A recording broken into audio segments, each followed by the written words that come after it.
প্রিয় ভিউয়ার্স, আমাদের শরীরে বিভিন্ন রোগ ব্যাধি বাসা বাঁধে।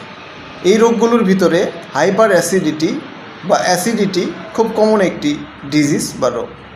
এই রোগকে রিমুভ করার জন্য আমরা বিভিন্ন ধরনের অমিপ্রাজল, এসোমিপ্রাজল, সেকল বা বিভিন্ন ধরনের গ্যাসের ট্যাবলেট বা ক্যাপসুল আমরা সেবন করে থাকি।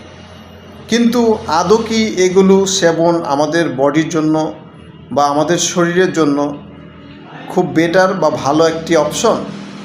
না, আমাদের শরীরকে সুস্থ রাখতে ন্যাচারাল মেডিসিনের কোনো জুড়ি নেই। তাই আজকে আপনাদের মাঝে শেয়ার করব অ্যাসিডিটি বা হাইপার অ্যাসিডিটি রিমুভ করার জন্য আমরা অ্যালোভেরা কিভাবে আমরা সেবন করব।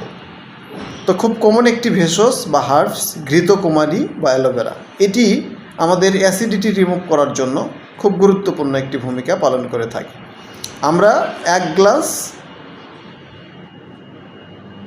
অ্যালোভেরার জুস নিয়ে 1 টেবিল চামচ মধুসহ যদি সপ্তাহে 7 দিন সেবন করে থাকি, তাহলে আমাদের অ্যাসিডিটি খুব সহজেই রিমুভ করতে পারবো, যার ফলে আমাদের শরীরে কোনো সাইড ইফেক্ট পড়বে না, প্লাস আমাদের বডির ইমিউনিটি বুস্টিং করবে।